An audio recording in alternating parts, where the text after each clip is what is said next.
Bonsoir, bonsoir. Fait que ce soir, la petite étude, ça va être le prendre l'envol de l'aigle. Un message du Seigneur pour nous aider à connaître le Seigneur davantage et à marcher avec lui selon sa volonté. Alléluia, Père Céleste, on te remercie ce privilège. Est-ce que tu te révèles à nous, Seigneur? Tu nous révèles ton cœur, ce qui n'est pas naturel pour l'être humain qui vit ici-bas, dans sa pensée corrompue. Le Seigneur, tu nous fais la grâce de te connaître, de connaître tes pensées, ton cœur, de nous les révéler à chaque jour. Seigneur, augmente en nous la soif de révélation, la soif de te connaître, de connaître ton cœur de plus en plus. Plus on va te connaître, plus, Seigneur, il nous sera facile de t'être agréable et de te servir.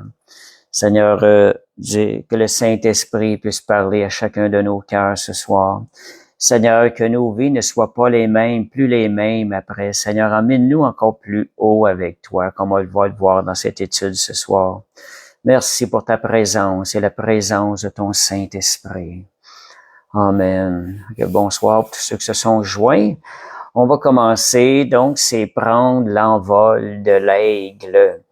Je pense que un titre qui est quand même assez motivant, qui est inspirant, mais qui nous vient aussi de Dieu. Le Seigneur veut nous emmener à prendre l'envol, apprendre à s'envoler au-dessus des situations que l'on est en train de vivre et les voir avec la vision de Dieu, avec les yeux de Dieu, ces situations-là.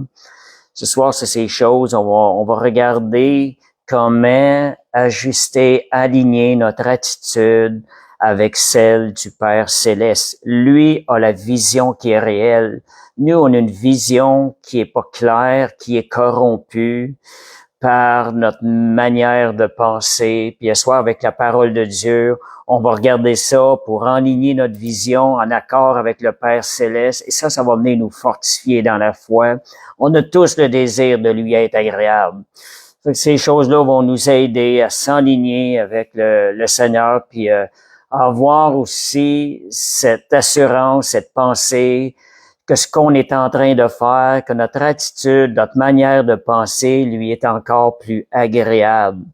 On sait qu'il y a plus de plaisir à donner qu'à recevoir. C'est la même chose envers le Père Céleste. Il y a un plaisir à lui offrir un service qui lui est agréable, sachant qu'il lui est agréable.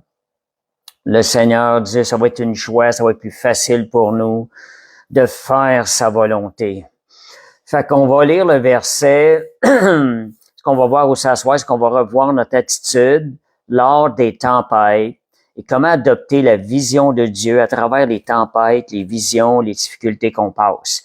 Dieu a une vision des choses qui est différente de celle de l'homme naturel. Mais avec l'Esprit de Dieu, le Seigneur va nous emmener à adopter la vision de notre Père Céleste. Qu'on devienne des fils de Dieu, qu'on prenne notre identité de fils de Dieu et qu'on marche comme des fils de Dieu qui sont rendus matures dans leur manière de comprendre les choses. Donc, versets 27 à 31, j'ai pris la version Parole de vie, faire un peu différent. Je vois, si on regarde, elle nous décrit un peu notre attitude au début, puis comment le Seigneur nous demande de changer, transformer notre attitude. Fait que merci Seigneur. Fait qu'on regarde Israël, ça nous représente, enfant de Dieu, peuple de Dieu ou peuple de Jacob. Pourquoi est-ce que tu te plains en disant, le Seigneur ne voit pas ce qui m'arrive, il ne défend pas mon droit. Combien souvent, à travers les épreuves, les situations, on était un peu comme ça envers le Seigneur. On a l'impression que le Seigneur est pas là, que le Seigneur est pas en train de nous aider. On voit pas sa main qui est en train d'agir, pourtant il est toujours là. On a l'impression que Dieu ne nous défend pas, étant ses enfants. Fait que pourtant le Seigneur est Dieu. Voilà ce que la parole de Dieu dit. Pourtant le Seigneur est Dieu depuis toujours et pour toujours. Il n'y a pas de... c'est Ésaïe 40, 27 à 31 pour la référence. Pourtant, Dieu est Dieu pour toujours. Dieu ne peut mentir. Dieu ne peut faillir. Dieu est parfait dans toutes ses voies. Ça, c'est une bonne base qu'on doit garder dans notre foi, dans notre vie chrétienne. Il ne serait pas Dieu s'il serait faillible. Dieu est infaillible dans toutes ses voies. Dieu est parfait dans son amour. Dieu est parfait dans tout ce qu'il fait. Donc, si on continue le verset, le Seigneur est Dieu depuis toujours et pour toujours. Tu ne sais pas cela? Tu ne l'as donc pas entendu dire? Il a créé toute la terre. Il ne manque jamais de force. Voyez ça, c'est bon. Il n'est jamais fatigué. Ceux qui se confient en l'Éternel vont aussi vivre ces choses-là. Personne ne peut mesurer la profondeur de son intelligence. Voilà une bonne base pour commencer. Mettre notre confiance en Dieu. Ce verset 27 et 28. Ça dit, il redonne des forces à celui qui en manque. C'est ce qu'on va voir ce soir. Il donne du courage à celui qui est épuisé. Il est le Dieu qui pourvoit. Les jeunes eux-mêmes, même les jeunes, deviennent faibles et se fatiguent. Même les meilleurs tombent. Mais, voyez, ceux qui mettent leur espoir dans le Seigneur, ils retrouvent des forces nouvelles, ils s'envolent comme les aigles, ils courent sans se fatiguer, ils avancent sans s'épuiser. Voilà ce que le Seigneur donne. Vous savez, à un moment donné, un matin, je me suis réveillé, moi, puis me réveiller le matin, bon, on dirait que j'étais tout le temps fatigué, j'aimais pas ça. Puis là, à un moment donné, je me mets à confesser ce verset-là. C'est-à-dire, tu donnes de la force à celui qui est fatigué. Tu remplis de vigueur ceux qui tombent en défaillance. Et ça dit après ça, ceux qui mettent leur confiance en l'Éternel renouvellent leur force et ils courent et ne se lassent point, ils marchent et ne se fatiguent point. J'ai déclaré ça un seul matin. Je l'ai déclaré avec la foi et ça a changé le courant. Ça a arrêté de me réveiller tout le temps fatigué, puis on dirait je comprenais jamais pas ça. Le Seigneur est réel, le Seigneur est vivant, sa parole, elle est plus réelle que ce qu'on est en train de vivre ici-bas. Lorsqu'on prend sa parole et qu'on la déclare, cette vérité spirituelle-là, qui a autorité sur les vérités physiques ici qu'on vit, elle prend place. C'est une vérité qui est spirituelle. Le spirituel a autorité sur le naturel. Fait que n'ayez pas peur de confesser la parole de Dieu. La parole de Dieu, elle est premièrement spirituelle. Quand vous la confessez avec la foi, dans une confiance, dans celui qui l'a donné, elle agit, elle vient influencer le naturel ici-bas, ce qu'on est en train de vivre, les événements, elle vient influencer aussi notre attitude, elle nous transforme. C'est ça la puissance de la parole de Dieu. Donc, il y a un temps, ici on parle de s'envoler, juste vous démarquer, juste vous démontrer comment s'envoler se démarque du mot marcher, se démarque aussi du mot courir. Il y a un temps pour marcher, il y a un temps pour courir, on dit souvent courir pour le Seigneur, et il y a un temps aussi pour courir sans s'épuiser. Et ça, on appelle ça s'envoler. Lorsqu'on s'envole, on est encore plus qu'en train de courir. Donc, s'envoler, c'est surnaturel.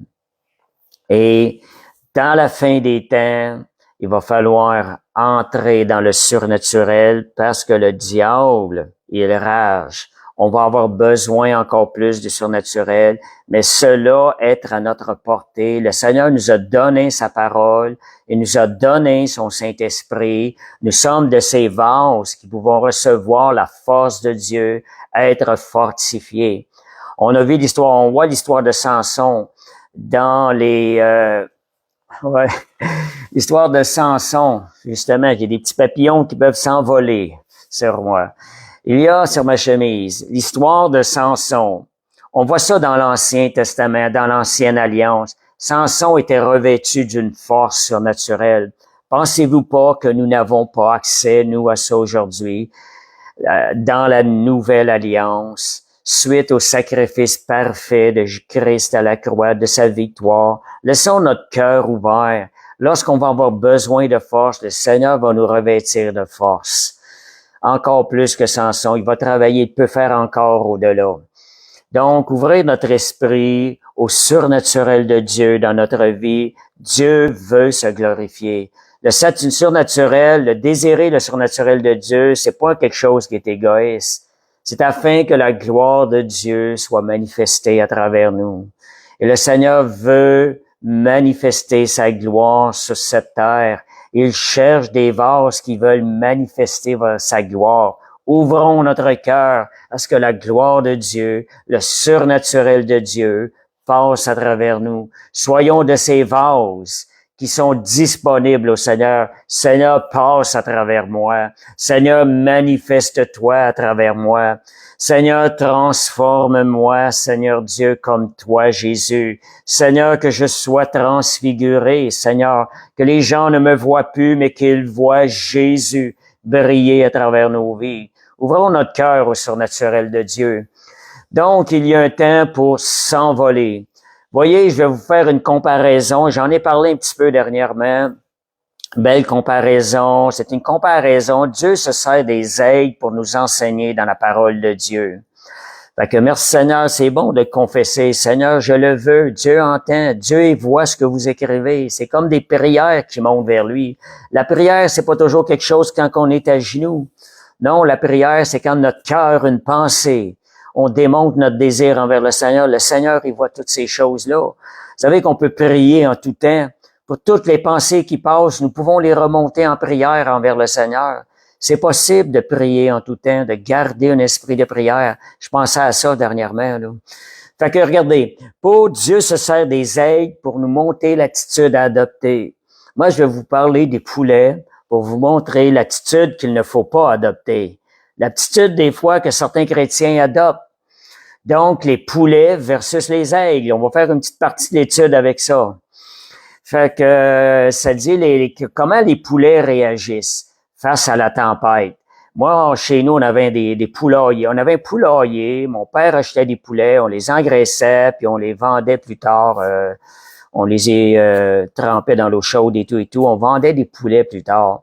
Fait que je sais comment les poulets arrivent. Quand il y avait un temps, la tempête voulait venir, ça se sentait à l'avance. Mais les poulets devenaient tout énervés. Ça regardait tout autour de lui. C'est comme s'il perdait la tête.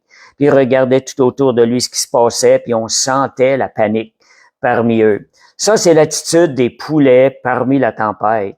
Le Seigneur nous emmène, il veut nous emmener à avoir une attitude de l'aigle à travers la tempête. Donc, les poulets n'ont qu'une seule vision des choses. Les autres, ils ne voient que ce qu'il y a autour de lui tout près. Ils n'ont qu'une vision limitée, une vision terrestre. Fait que, vous voyez? Fait que, OK. Donc, les réactions, réagir comme un poulet, paniquer face à la tempête, c'est une réaction qui est charnelle pour le chrétien. Le Seigneur veut qu'on mette à mort la chair, qu'on marche dans l'esprit. Marcher dans l'esprit, ça va être adopter l'attitude de l'aigle. Comment l'aigle réagit? L'aigle, premièrement, il y a une vision qui est plus haute que celle des poulets. L'aigle, il vole dans le ciel et il voit la situation sur une très longueur d'avance. L'aigle va être capable de prendre des décisions, il va être capable de réagir différemment de ce qu'un poulet va réagir face à la tempête. Les poulets, ils veulent pas des tempêtes. Mais, comme on a déjà dit, c'est vrai pareil, hein? Quand on dit on a la chair de poule, ben la chair de poule, voyez ce que c'est? C'est la crainte, c'est la peur, ça vient pas de Dieu. Vous voyez la tempête, gardez foi dans le Seigneur et plutôt que d'avoir la chair de poule ou de poulet, réjouissez-vous. Réjouissez-vous de ce qui s'en vient. Je vais vous donner des bonnes raisons de vous réjouir de ce qui s'en vient lorsqu'on voit venir la tempête. Pourquoi? Parce qu'on a quelqu'un avec nous qui est tout puissant, qui a vaincu les tempêtes, qui a traversé les tempêtes, les plus grosses tempêtes. Donc, les aigles, eux, ils attendent la tempête. Pour quelle raison ils attendent la tempête? C'est pour pouvoir aller plus haut avec lui. La réaction d'un poulet à travers la tempête, elle est immature. C'est la réaction d'un chrétien immature. Il ne voit que la chose près, qu'une vision terrestre des choses. Il ne considère pas la grandeur de Dieu qui est au-dessus, qui voit toutes choses et qui a des bons plans pour notre vie. Donc, l'enfant marche, c'est comme un enfant qui marche, il a de l'immaturité. Nous devons agir plus comme un adulte. L'adulte va s'envoler, il va regarder plus loin. Par expérience, il va savoir que il y a d'autres choses en arrière de ça. Au bout de la ligne, il y a quelque chose de bon qui nous attend. Donc, les voies des tempêtes, elles sont cachées aux poulets, mais elles sont révélées aux aigles. Voyez, voulez-vous adopter l'attitude de l'aigle ou du poulet? Ce qu'on va voir ce soir. Donc, les tempêtes et les aigles, c'est compatible ensemble dans le Seigneur. C'est que dans notre raisonnement humain, nous, on voyait pas ça de même. Le Seigneur veut transformer notre raisonnement. Pourquoi? Parce qu'il veut nous emmener plus loin avec lui. Il veut nous rendre victorieux sur toutes les épreuves. Donc, la position des aigles, elle est située dans le ciel, au-dessus des tempêtes, au-dessus des choses. Donc, ils voient dans le ciel, ils ont une vision céleste des situations. Étant devenus chrétiens, nous sommes devenus des êtres spirituels. Notre demeure est réelle et dans le ciel. Ce ne sont plus nos yeux physiques qui doivent gouverner, influencer nos décisions, mais nos yeux dans l'esprit, voir dans l'esprit, avoir la pensée de Dieu en nous que nous avons reçue en recevant Jésus dans notre cœur. Et c'est ça qui doit gouverner nos décisions, qui doit diriger, contrôler, inspirer notre attitude, nos attitudes. Donc, là, si on regarde la vision de l'aigle versus la vision de l'être humain, un aigle peut voir une souris, d'après ce qui est analysé. Il peut voir une souris se déplacer à une distance d'1,6 km. Les humains, quant à eux, ne peuvent pas distinguer un objet de cette taille à plus de 90 mètres. Donc, voyez, cette vision-là, elle est spirituelle.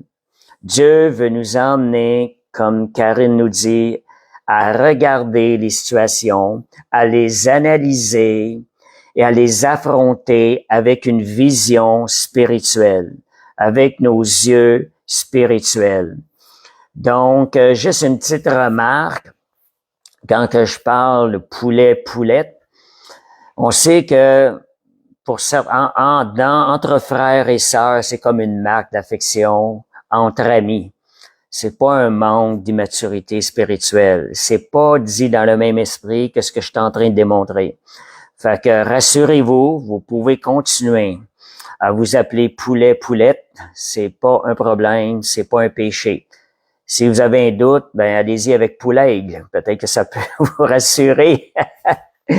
Fait que non, c'est pas ça qui va vous rendre des poulets. En vous appelant poulet-poulette avec une bonne attitude, une attitude fraternelle, c'est pas ça qui va vous rendre encore plus poulet ou poulette.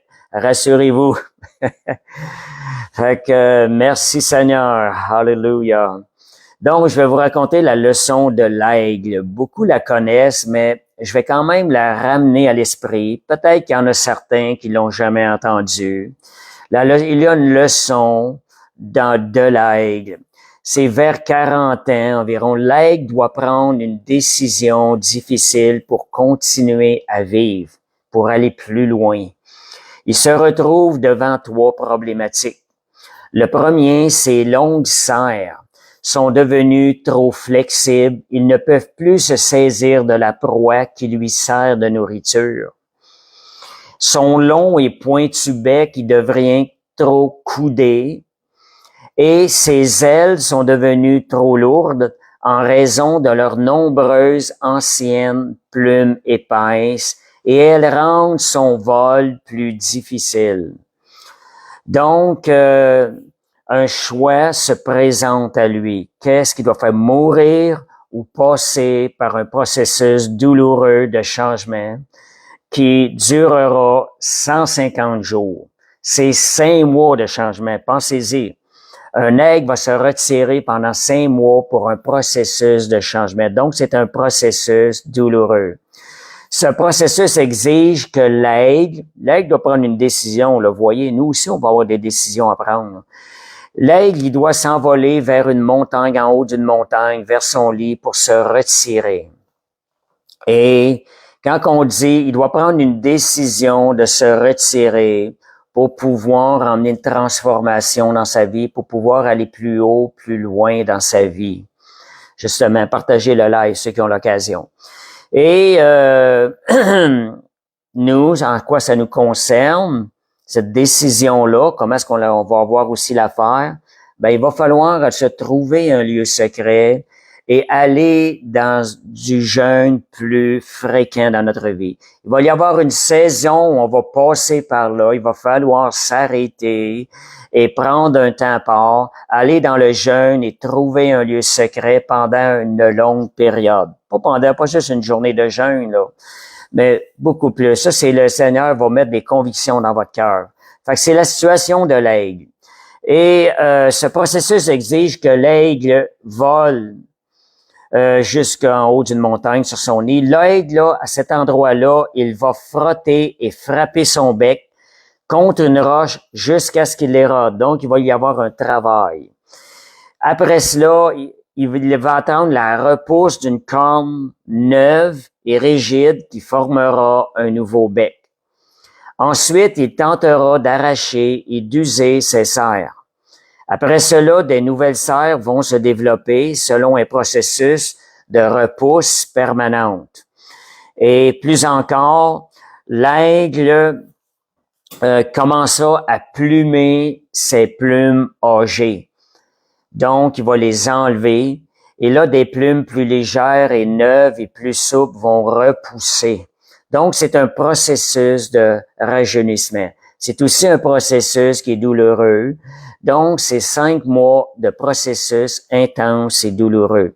On va avoir des saisons dans notre vie à passer. Et ces saisons-là vont être nécessaires afin de nous rendre plus libres et de nous emmener plus loin avec le Seigneur. Donc, par la suite, l'aigle va pouvoir prendre un essor de renaissance. Il pourra vivre 30 années supplémentaires. On dit que l'aigle vit jusqu'à 70 ans. Fait que vous voyez, nous saurons vivre, donc gardons nos yeux sur le Seigneur lorsque nous vivons ce genre de choses-là. Moïse a été formé pendant 40 ans. Paul s'est retiré pendant 2 ans et demi à 3 ans. Et donc, le psaume 103 nous rassure aussi que Dieu est celui qui renouvelle notre jeunesse comme l'aigle. L'aigle a renouvelé sa jeunesse. Le Saint-Esprit est avec nous dans ces temps, ce qu'on va prendre à part pour renouveler notre jeunesse afin qu'on puisse reprendre un envol encore plus haut. Oui, merci Seigneur. Et mourir à la vieille et renaître en nouveauté de vie. Donc, ça peut être un temps douloureux dans notre vie où on va faire mourir la chair. Vous savez que la chair, elle n'aimera pas ça. Faire mourir la chair, ça va être un sentiment qui va être douloureux, là. Donc, il veut la faire mourir une fois pour toutes afin qu'on soit plus libre, plus léger pour prendre notre envol avec lui. Donc, la clé durant ces périodes-là, c'est de se confier en l'Éternel, de lui faire confiance dans l'œuvre qu'il sait faire et de s'attendre de lui. Vous savez, moi, j'ai passé un temps difficile à un moment donné, très difficile dans ma vie. La chose qui est arrivée, je m'attendais de l'Éternel dans ce temps difficile. J'avais dit au Seigneur, Seigneur, j'accepterai jamais que cette épreuve m'emmène plus bas avec toi. J'ai tenu ces choses, mais je réclame que cette épreuve m'emmène plus haut avec toi.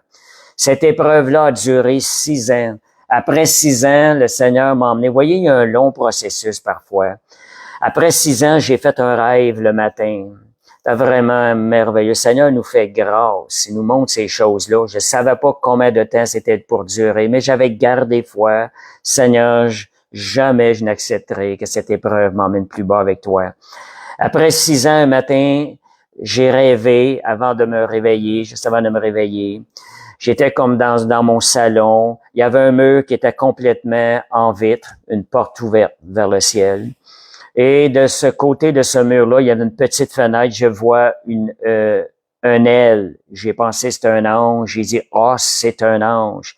Mais ça s'est déplacé en face de la porte du mur qui était tout ouvert. C'était une face d'aigle.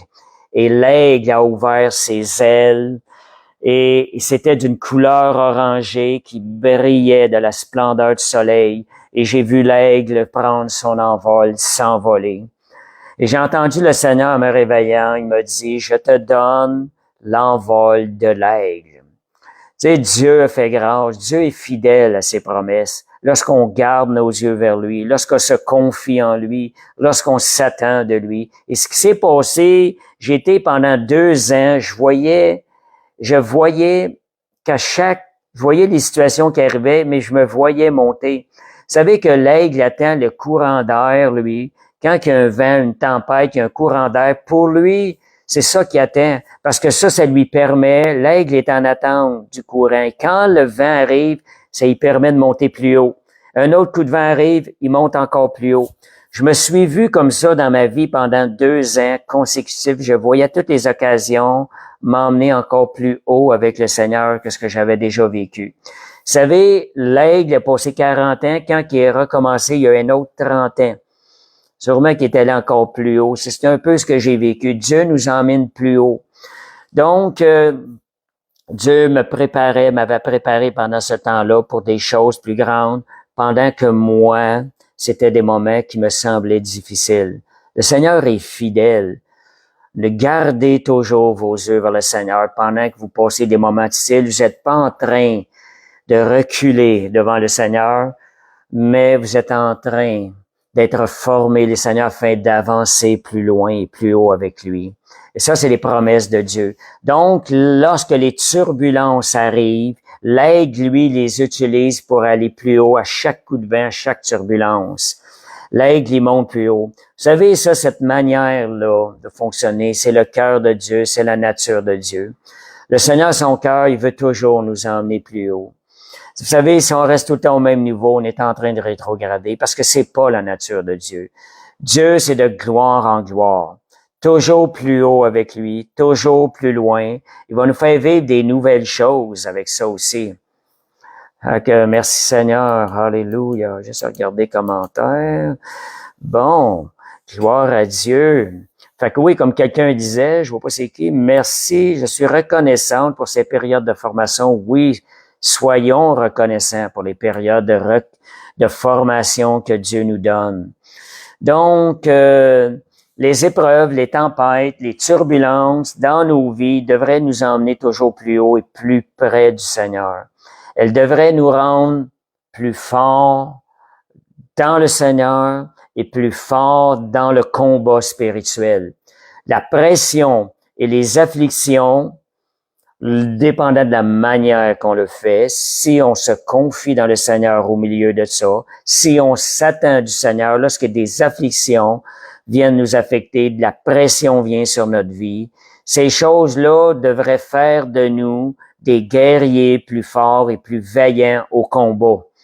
Les aigles, ils passent à travers la pression. C'est la même chose pour nous. C'est l'exemple, c'est pour ça que le Seigneur nous parle d'aigle. Ce que je trouve bizarre, quand je parle au Seigneur, avant que j'aie ce rêve-là, je dis au Seigneur, je dis, le seul animal qui m'inspire pas, que tu parles en parole, c'est l'aigle. Je dis, je ne le comprends pas. Mais c'est sûr que après avoir fait ce songe-là, c'est certain que l'aigle est devenu l'animal qui m'inspire le plus dans le Seigneur, dans les exemples que le Seigneur donne. Donc, où sont nos yeux lorsqu'on est en train de passer des épreuves? Sondons-nous. Est-ce qu'on est en train de regarder au Seigneur? Est-ce qu'on est en train de s'attendre de lui? En anglais, ça dit « wait upon the Lord ». J'aime bien le mot en anglais, c'est encore plus clair que français. « Wait upon the Lord ». Ceux qui s'attendent du Seigneur vont vivre ces choses-là. Donc, lorsqu'on s'attend du Seigneur, on va expérimenter une transformation qui est surnaturelle. Une transformation qui est pas normale, mais elle va être surnaturelle. Quelle attitude, quelle vision adopter dans notre marche avec le Seigneur? La vision terrestre du poulet est limitée ou la vision céleste de l'aigle? C'est nous qui allons faire le choix. On a le choix dans ces choses-là. Prenons le bon choix. Comment allons-nous recevoir les tempêtes que Dieu permet dans notre vie? Comment est-ce qu'on va recevoir ça? Quelle attitude avons-nous adoptée? Quelle vision, quelle pensée on va laisser entrer en nous transformer lorsque ces tempêtes-là. Vous savez, nous pouvons mettre une garde à nos pensées. Ça, je veux pas que ça rentre, je refuse ça parce que c'est pas la parole de Dieu. Je prends l'enseignement de foi que Dieu me donne, c'est ça que je vais laisser entrer dans mes pensées. Et lorsque vous laissez entrer dans vos pensées la parole de Dieu, c'est sûr que vous allez être bénis. Fait que, donc, Dieu, vous savez, l'attitude, ce qu'on va laisser rentrer va faire qu'on va devenir plus fort dans le Seigneur ou on va rétrograder. Je vais vous dire ça, Dieu a mis en nous cette capacité de l'aigle, celle d'utiliser nos tempêtes afin de grandir dans le Seigneur. Pourquoi? Parce qu'il nous a donné le Saint-Esprit. Nous avons cette capacité-là. Si vous êtes en train de penser, je suis pas capable, non, j'ai pas cette capacité-là, c'est pas vrai parce que le Saint-Esprit demeure en nous. Et soyez conscients de sa présence et prenez ce que le Saint-Esprit vous fait, réalisez votre nouvelle identité. Je reçois, j'ai la force de traverser cette tempête-là parce que Dieu est avec moi, parce que j'ai mon compagnon de service, le Saint-Esprit qui est avec moi.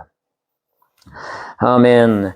Merci Seigneur. Donc, ceux qui se confient à l'Éternel, ceux qui s'attendent en l'Éternel, dans la parole, dans le verset qu'on nous a dit, ils renouvellent leur force. Des fois, on peut perdre de la force, mais au moment où on se confie en l'Éternel, il y a une force qui est renouvelée en nous. Comme je vous disais tantôt, le matin, quand j'ai confessé ça, le Saint-Esprit me renouvelait mes forces. Bon. Alléluia. Merci Seigneur. Alléluia. Donc, à l'Église Jésus ADN, on n'est pas un poulailler. Est-ce que on est des aigles? On le déclare par la foi. Seigneur, voilà notre identité. On déclare notre identité. On la saisit. On y marche. Nous prenons la maturité. Nous agissons comme des adultes. C'est ce qu'il faut s'entraîner à faire. Merci Seigneur. Comme Josiane dit, Moïse s'était confié en Dieu. Il n'avait pas perdu sa vigueur. Tout comme le verset nous le dit aussi. Donc, on devient plus fort, encore plus fort que Samson pour sortir victorieux dans toutes nos batailles. Nous avons cette capacité-là en nous parce que nous avons le Saint-Esprit en nous. Nous pouvons sortir victorieux de toutes nos batailles. Dieu n'épargne pas les tempêtes. Nous devons les passer, mais il nous donne la force afin de avoir la victoire dans tout ça. La parole de Dieu dit que nous sommes plus que vainqueurs en lui, que celui qui est en moi est plus fort que celui qui est dans ce monde, et que Dieu nous donne toujours la victoire en Jésus-Christ. Ce sont des trois versets qui viennent nous confirmer, oui, tu as en toi la capacité et la force de passer à travers cette tempête-là, de passer à travers cette pression de la vie-là et d'en sortir victorieux au nom de Jésus. Donc, Dieu, quelque chose, j'ai publié aujourd'hui aussi un peu des avant-goûts de l'enseignement. Dieu n'enlèvera pas les tempêtes dans nos vies, car il nous voit dans notre nouvelle identité, il nous voit comme des aigles. C'est la vision de Dieu. Dieu ne l'enlèvera pas, mais il nous donne la capacité de les affronter, d'en sortir victorieux.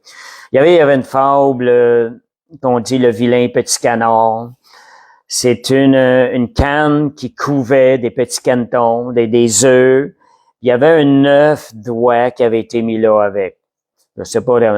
Fait qu'à un moment donné, lorsque les œufs ont couvé, l'œuf d'oie couvert le dernier, puis il était différent de toutes les autres. Il était humilié parce qu'il était il était différent des autres. Il n'était pas bien. Donc, il ne connaissait pas son identité. Donc, à un moment donné, lorsque ce vilain petit canard, qu'on l'appelait, il a découvert, il a vu une oie s'envoler, qui était près de lui, il a reconnu qu'il était non pas un canard, mais une noix. Il s'est alors envolé majestueusement.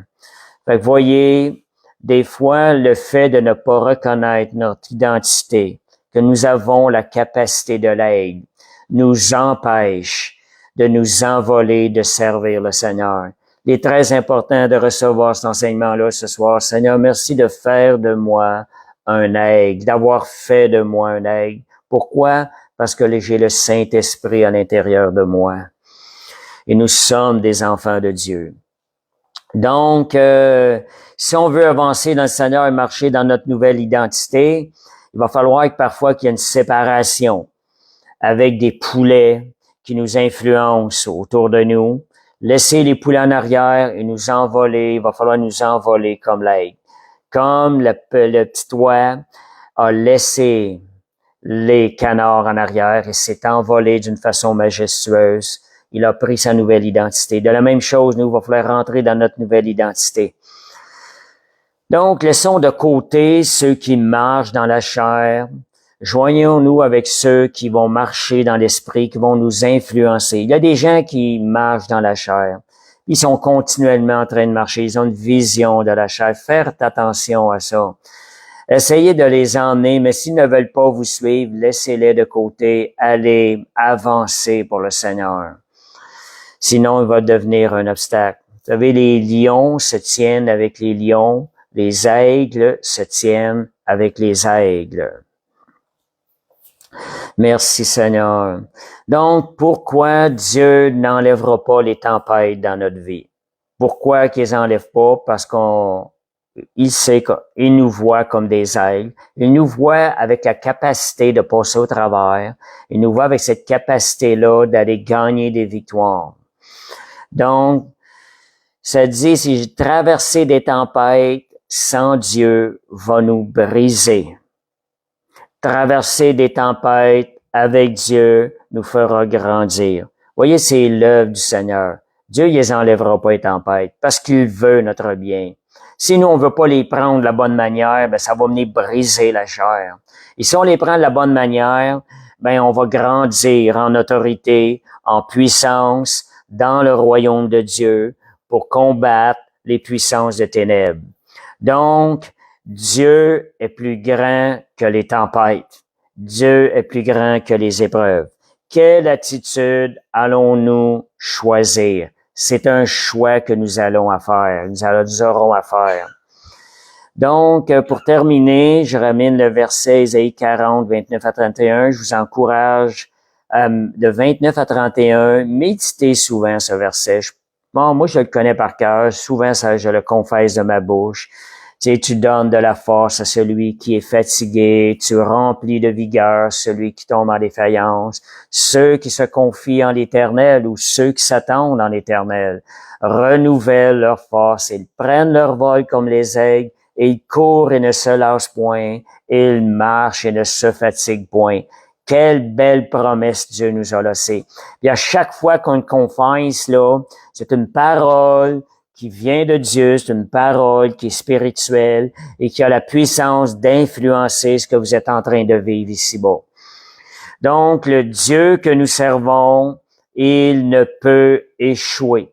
Faisons-lui confiance dans nos tempêtes.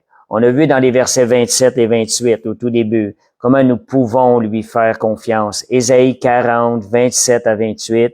Relisez ce verset-là si vous avez du doute que vous pouvez faire confiance totalement au Seigneur à travers tout ce qui vous arrive dans votre vie. Dieu est au contrôle. Et une dernière déclaration que j'aime bien, que j'ai sur un cadre dans ma maison. C'est tellement une vérité puissante.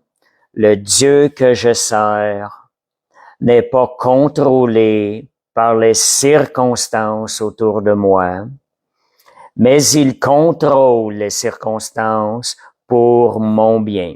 Voyez, il y a une condition là-dedans. Le Dieu que je sers. Quand vous êtes en train de servir Dieu, ce ne sont pas les circonstances qui vont vous contrôler, mais c'est lui qui va contrôler les circonstances autour de vous les tempêtes autour de vous, puis il va faire ça pour votre bien. Il va faire concourir toute chose pour votre bien. Il va transformer le mal en bien. Des fois, ça peut sembler mal, une tempête, mais quand nos yeux sont sur lui, qu'on se confie en lui, quand nous le servons, parce que se confier en lui, c'est la façon, et s'attendre de lui, c'est la façon la plus noble d'honorer le Seigneur. Fait que confiez-vous en lui, vous allez voir les choses changer dans votre vie, puis marcher, et on va avoir cette assurance-là qu'on marche dans sa pleine volonté lorsqu'on garde les yeux fixés sur lui. Et lorsqu'on garde les yeux fixés sur lui, on va recevoir par le Saint-Esprit sa vision des situations, cette vision céleste-là. Dieu va nous les révéler à nous. Comme je disais tantôt, Dieu ne révèle pas aux poulets la vision, il les révèle aux aigles, à ceux qui regardent à lui, qui se confient en lui. Fait que merci Seigneur, c'était l'étude de ce soir. J'espère que ça va vous inspirer et encore davantage nous donner un petit plus. Seigneur, tu nous fortifies par ta parole. Seigneur, parce que notre plus grand désir, c'est de te servir et de t'être agréable. Merci pour Dieu qui pourvoit toutes les semaines nous donner sa parole. Fait que merci Seigneur. Si vous avez l'occasion, je vous encourage à partager ce live. Et on va terminer avec quelques annonces et la prière. L'intercession les mardis à 18h. Merci Seigneur pour tous ceux qui sont là. C'est glorieux. Une église qui intercède à toutes les semaines, qui se réunit. Merci pour la fidélité de ceux qui sont là. Les lives tous les mercredis à 20h actuellement et les vendredis à 19h30 qui est Café biblique, où vous avez l'occasion de partager, vous avez des questions et tout. On a aussi le dimanche notre assemblée régulière, notre culte qu'on peut appeler à 14h. Fait que vous êtes le bienvenu et venez nous visiter, vous allez vivre. On est une assemblée qui veut emmener les gens à s'envoler pour le Seigneur. On veut ce qu'il y a de meilleur pour vous. Merci Seigneur. Fait que je vais terminer par la prière. Père Céleste, on te remercie, Seigneur Dieu, pour la grâce merveilleuse de te connaître et de connaître ton cœur, de connaître ta volonté à travers ta parole. Quel privilège extraordinaire. Augmente en nous la soif de la révélation de ta parole qui vient de toi, Seigneur, afin que nos vies soient de plus en plus semblables à la tienne. Seigneur, que nos vies reflètent la tienne encore davantage, plus de toi, que tu sois manifesté, que nos vies soient même transfigurées, Seigneur Dieu, afin qu'il ne nous voit plus, mais qu'il te voit à travers nous. Père, merci pour la grâce. Seigneur, je prie pour une parfaite soirée, une parfaite semaine dans le nom de Jésus pour tous ceux qui vont écouter. Merci Seigneur. Amen.